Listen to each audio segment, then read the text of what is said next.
Miguel Cabrera was one of the greatest hitters of his generation. From a young Venezuelan teenager to one of baseball's best sluggers, Miggy reached several of baseball's biggest milestones. Notably, he accomplished a rare feat that hadn't been seen in 45 years. After 21 seasons in the big leagues, Cabrera called it a career in 2023. In that time, he punched his ticket to what will be an eventual Hall of Fame induction. With his recent retirement still fresh in our minds, it seems fitting to celebrate the illustrious career of Miguel Cabrera. Thank you to everyone for the suggestions, and make sure to leave a comment on who you want to see next. As always, if you enjoy, make sure to leave a like and consider subscribing. Make sure to follow me on Instagram at cam23_YT and hit the bell to enable all notifications so you don't miss any future Cam23 videos. Jose Miguel Cabrera Torres was born on April 18, 1983 in Maracay, Venezuela, to parents Gregoria and Jose Miguel Sr. Miguel's father was a welder, and his mother was a professional softball player, spending 14 years with the Venezuelan national team. He and his younger sister Ruth grew up with hardworking parents that set a great example for them. Their parents also stressed the importance of putting education first. If Miggy didn't get his homework done, he was unable to attend baseball practice. His father had coached him since early childhood, providing a strong foundation for his baseball skills. His mother actively supported his development by pitching to him and hitting ground balls. Additionally, she accompanied him on trips with his travel teams. Miguel as a teenager was already viewed as grade A prospect material, and several MLB teams were interested in his services. The Florida Marlins won the sweepstakes, signing Miggy as an amateur free agent in 1999. He was just 16 years old. Originally a shortstop, he would move to third base after his second season in pro ball. As a teenager from ages 17 to 19 in the minor leagues, Cabrera figured things out slowly but surely. At age 20, while playing in Double-A, things started to click. He went from a .274 batting average in 2002 to a .365 average in 2003. The Marlins decided to call up Cabrera in June, hopeful that he could jolt their team that was struggling to play .500 baseball. At the time of his MLB debut, the Marlins were a fourth-place team in the National League East. On June 20th, Miguel played in his first MLB game as the starting left fielder. Since Mike Lowell was the team's everyday third baseman, Cabrera was primarily a corner outfielder from 2003 to 2006. His career began with an 0-for-4 night at the plate, but in the bottom of the 11th against the Tampa Bay Devil Rays, Cabrera had a golden opportunity. The game was tied, and the winning run was on second base with only one out. He ambushed the first pitch, cranking a walk-off homer to dead center field. The Marlins won Miggy's first big league game 3-1. Cabrera's rookie season left a solid first impression on the Florida Marlins. In 87 games, he hit 12 homers, drove in 62, and batted .268 with a slightly above league average 106 OPS+. Needless to say, there was room for improvement. With the help of their young talent, including Miggy, Dontrelle Willis, Josh Beckett, and Juan Pierre, the Marlins went 56-32 following Cabrera's promotion. They secured the lone wildcard spot and matched up with the Giants in the National League Division Series. 3 of the 4 games were decided by 2 runs or less. Miggy hit .286 and drove in 3 runs. The Marlins were able to advance and play the Cubs in the championship series. Cabrera was a key contributor with a game-tying homer in Game 1 and a 3-run bomb to give the Marlins a 3-0 lead in the winner-take-all Game 7. At just 20 years old, Miggy looked unfazed by the game's biggest stage. He hit 3 home runs in the series, drove in 6, and the Marlins were able to advance and play the Yankees in the World Series. New York took a 2-1 series lead and sent out Roger Clemens to start Game 4. Pudge Rodriguez got on via a 2-out single, and this brought Miguel Cabrera to the plate. Clemens tried to intimidate him with some chin music, but the young slugger didn't give in. Miggy maintained his composure and took Clemens' yard later that at-bat with an opposite field homer. The 2-run dinger put the Marlins up 2-0. The Marlins would win this one thanks to an Alex Gonzalez walk-off bomb in the bottom of the 12th inning. After falling behind 2-1, Florida won 3 straight to seal their second World Series title in franchise history. Josh Beckett put the team on his back in the deciding Game 6, pitching a complete game shutout. Following the championship run, Miguel Cabrera received MVP votes and finished 5th in Rookie of the Year voting. In 2004, the reigning World Series champs regressed to a 3rd-place finish and missed the playoffs. Miggy, on the other hand, had a breakout season offensively. He was a first-time All-Star, batted .294, hit 33 homers, drove in 112, and was 30% better than league average according to OPS+. He placed 22nd in MVP voting. 2005 is where he truly became elite. nearly collecting 200 hits with 43 doubles, 33 homers, 116 RBIs, a .323 batting average, and a .151 OPS+. He made his second All-Star team, won his first Silver Slugger award, and placed 5th in MVP voting. Miggy nearly won the batting title in 2006, finishing just 5 points behind Freddie Sanchez. He tallied 195 hits, 50 doubles, 26 dingers, 114 ribbies, and posted a .159 OPS+. He was an All-Star, won his second Silver Slugger, and once again placed 5th in MVP voting. In 2007, Miggy founded the Miguel Cabrera Foundation, a non-profit organization dedicated to helping young athletes fulfill their dreams. In addition, they work with children's hospitals and health organizations to provide support to those in need. If you'd like to learn more about his foundation, I'll leave the link in the description of this video. Season after season, the Marlins struggled, and Cabrera continued to shine on offense. 2007 would be Miggy's final season with the Marlins. He set new career highs with 34 homers and 119 RBIs, was an All-Star, and finished in the top 15 of MVP voting. The Marlins in the offseason made a franchise-altering trade.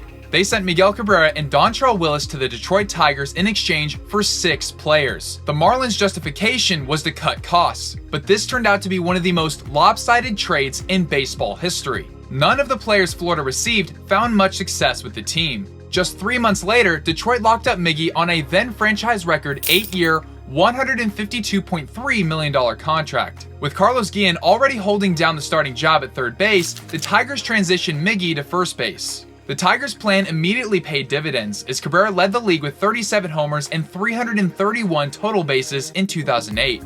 In a year where he didn't make the All-Star team, he drove in 127 runs, hit .292, and placed 13th in MVP voting. 2009 was another fantastic season, but he was surprisingly omitted from the All-Star team. He collected 198 hits, 34 dingers, 103 RBIs, batted .324, and was 44% better than league average according to OPS+. Luckily, he was acknowledged in MVP voting, finishing 4th behind Joe Mauer, Mark Teixeira, and Derek Jeter. Miggy was an American League All-Star for the first time in 2010. He led the league with 126 RBIs, a .420 on-base percentage, 32 intentional walks, and a .178 OPS+. He won his 3rd Silver Slugger and was the runner-up in MVP voting, as Josh Hamilton took home the award. After years of competing in the batting title race, 2011 was Miggy's turn to lead the pack. His .344 batting average was the best of his career to that point. He also led the league in on-base percentage, doubles, and games played. He walked more than he struck out and posted a .179 OPS+. 2011 was the first season that Detroit made the playoffs with Cabrera. They won the American League Central Division and faced the Yankees in the division series. This proved to be a back-and-forth series requiring all 5 games. Miggy had a big performance in Game 2, going 3 for 4 with a 2-run bomb and an RBI single. The Tigers won Game 5 by just a single run to advance and play the Rangers in the championship series. Cabrera went on a tear, hitting 3 home runs, driving in 7, and batting .400. The Tigers' pitching was solid except for 3 blow-up innings during this series. They allowed 4 runs in the 11th inning on 2 separate occasions, leading to losses in both Games 2 and 4. The Tigers were down 3-2 entering Game 6, and everything fell apart for them in the 3rd inning. Texas scored 9 runs, and it proved to be insurmountable as they lost 15-5. It was a disappointing end to their season, but the Tigers still had a solid core led by Miguel Cabrera. Even though Miggy improved upon his previous season, he wasn't a finalist for the MVP award in 2011. Ultimately, his teammate Justin Verlander took home the award, a rare accomplishment for a pitcher. In 2012, Miggy took his game to the next level. The Triple Crown in baseball is one of the most elusive accomplishments. A player has to lead their respective league in home runs, RBIs, and batting average. At the midpoint of the season, the Triple Crown wasn't on anyone's radar, even though Cabrera had a stellar first half and had made the All-Star team. But in the second half, he went on a rampage. In just 75 games, he had 26 dingers, drove in 68, and batted .337. Both the batting title and home run races in the American League were competitive. He finished just 4 points ahead of second place Mike Trout and 1 homer ahead of Curtis Granderson and Josh Hamilton. Cabrera led the AL with 139 RBIs, 11 ahead of second place Josh Hamilton. Miggy became the first player since Carl Yastrzemski in 1967 to win the Triple Crown. He was the 10th MLB player to accomplish this feat, and no one has done it since. The Tigers won the American League Central Division for the second straight season and matched up with the Oakland Athletics in the division series. They were able to win in 5 games and went on to face the Yankees, who won an AL Best 95 games in 2012. The Tigers were seemingly unstoppable, sweeping New York in 4 games. Miggy contributed with a dinger and drove in 4. The Giants were their opponent in the World Series, and they gave Detroit a taste of their own medicine by sweeping them in 4 games. Considering the Tigers were shut out in 2 of these games, Miggy had a solid series. He had a go-ahead homer in Game 4, but they were unable to keep up and lost the game in extra innings. In 2012, Miggy set career highs in several categories, including hits, home runs, RBIs, and total bases. He batted .330 with 44 home runs, 139 RBIs, 205 hits, posted a 164 OPS plus, and won his 4th Silver Slugger award. Despite putting up this stat line and winning the historic Triple Crown, Cabrera wasn't a surefire pick for the MVP award. Mike Trout had put together a historically great rookie season. He led the league in runs, stolen bases, OPS+, offensive WAR, and total WAR. He played premier defense in center field and was a true 5-tool player. In the end, the voters decided that Cabrera's season was the better of the two, and he won his first career MVP award. Off the field, his humanitarian efforts led to a nomination for the Roberto Clemente Award in 2012. Make sure to check out my Roberto Clemente video. Miggy was nominated 9 times throughout his career and has one last chance to win the award in 2023. In 2013, Miggy had arguably his best season offensively. After the Triple Crown numbers we just highlighted, that might seem hard to believe. He won his 3rd consecutive batting title with a career-high .348 batting average. In addition, he led the league in on-base percentage, slugging, OPS, and OPS+. In 30+ fewer games than Miggy, only George Brett and Mike Schmidt have a higher OPS plus at 3rd base in a single season. Between the years 1913 and 2013, there were just 5 players to lead Major League Baseball in average, on-base percentage, and slugging percentage. Ted Williams in both 1941 and 57, George Brett in 1980, Larry Walker in 1999, Barry Bonds in 2002, and Miguel Cabrera in 2013. That is some legendary company. Miggy also walked 90 times compared to just 94 strikeouts. For a guy who hit 44 homers and drove in 137 runs, it's impressive that he was able to stay under 100 Ks. He made his 4th consecutive All-Star team, won his 5th Silver Slugger, and was able to beat out Mike Trout in MVP voting for a 2nd consecutive season. It was highly debated, but Miggy ended up claiming back-to-back awards and currently is one of just 13 players to accomplish this feat. No one has been able to match it since. A notable highlight from the 2013 season was Cabrera's success facing the greatest closer of all time. On August 9th, the Tigers trailed the Yankees 3-1, entering the top of the 9th inning. Facing Mariano Rivera, Austin Jackson hit a 1-out double and Miggy came up to the plate representing the tying run with 2 outs. MLB nicknamed this matchup Clash of the Titans for how entertaining the at-bat turned out to be. Miggy fouled off back-to-back pitches and quickly went down no balls and 2 strikes. He took a ball and fouled a pitch off his leg that caught him square. He took a breather, limped back in the box, and continued the battle. The next pitch, he fouled another ball off his leg. He took a cutter off the plate to even the count at 2-2. The next pitch, Mo missed out over the middle of the plate, and Miggy crushed it to dead center field to tie the game. What an epic showdown between 2 all-time greats. Just 2 days later, the 2 teams faced off again under nearly identical circumstances. It was a safe situation, with New York holding a 2-run lead in the 9th inning. Miggy was the leadoff hitter this time, and on a 2-2 count, he once again took the Sandman deep. After going 0-for-4 lifetime against Rivera, Miggy hit homers in back-to-back plate appearances. This puts him in very exclusive company. He joined Rafael Palmeiro, Aubrey Huff, Edgar Martinez, and Evan Longoria as the only players to hit 2 home runs against Mo during his 19-year career. For the 3rd year in a row, the Tigers won the Central Division and advanced to play the Oakland A's in the ALDS. Miggy hit a big home run to put the Tigers up by 2 runs in the deciding Game 5. They now advanced to play the Red Sox, and unfortunately for Detroit, they were defeated by the eventual World Series champs. Just before the 2014 season began, Cabrera and the Tigers agreed on an 8-year, $248 million contract extension to keep him in Detroit until at least 2023. In 2014, the reigning back-to-back MVP put together another stellar year on offense. He was 50% better than league average according to OPS+. He made his 9th All-Star appearance, led the league with 52 doubles, a career high, and reached 100 RBIs for the 11th season in a row. This was a testament to his consistency and endurance. He averaged 157 games a year from 2004 to 2014. The Tigers narrowly edged out the Royals for the Central Division. Sadly, this marked the last time Miggy would appear in the postseason during his big league career. Their opponent in the ALDS, the Baltimore Orioles, won 3 games in a row to eliminate Detroit. They were somehow able to outlast a starting rotation that included Max Scherzer, Justin Verlander, David Price, Anibal Sanchez, Drew Smyly, and Rick Porcello. 5 of the 6 had a sub-4 ERA. Miggy was recognized for his excellent regular season with a 9th place finish in MVP voting.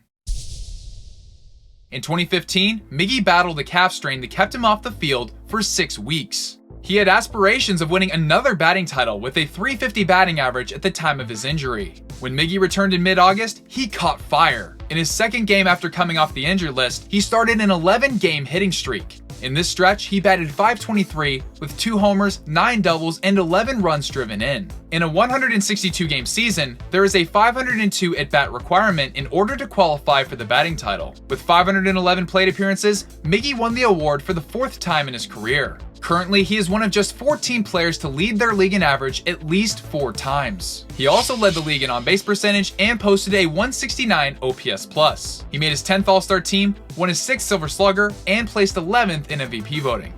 2016 ended Miggy's 8 consecutive seasons with a batting average of .300 or higher. The lowest it reached during this span was .313. Cabrera smacked 38 homers, drove in 108 runs, posted a 155 OPS+, and led the league with 15 intentional walks. He made his 11th and final All-Star team via fan vote. He placed 9th in MVP voting and won his 7th and final Silver Slugger award. 2017 was Cabrera's 4th appearance in the World Baseball Classic, playing for Team Venezuela. For those who may not know, the WBC is an international baseball tournament held every 4 years, much like the Olympics. Miggy homered in 4 of his 5 WBC appearances, including 2006, 2009, 2013, and 2017. During the MLB regular season, Miggy had a plethora of injuries, including herniated discs in his lower back.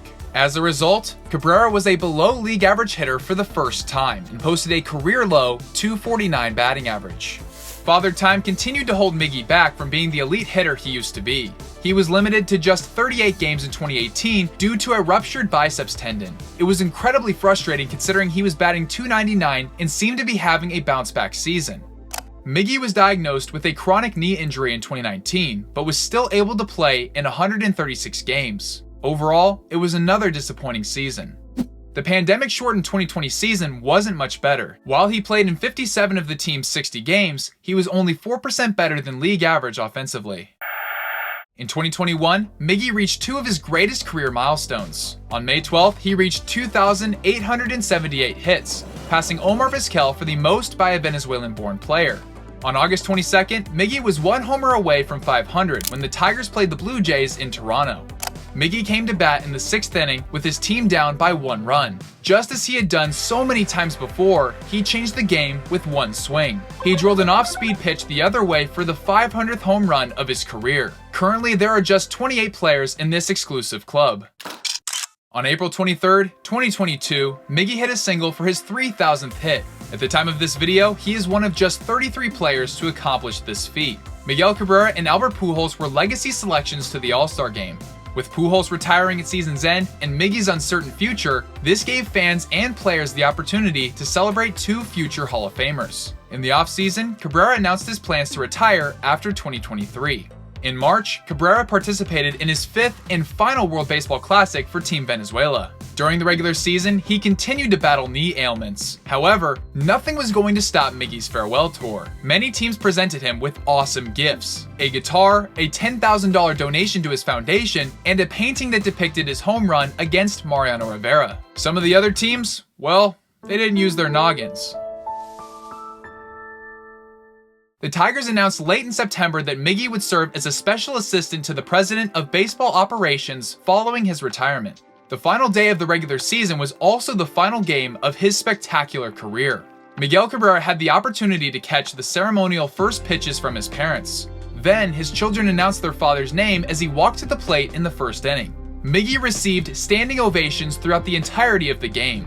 The crowd went wild when he got to play first base after spending the entire season as a designated hitter. The first ball put in play was hit to Miggy, and he fielded it cleanly to record an out. When he was pulled from the game, it led to a special moment. He bid farewell to his team and the fans. It was impossible to keep those emotions in, and you can see how much Miggy loves Detroit. Saying goodbye to a baseball legend is never easy, and players like Miguel Cabrera are generational talents.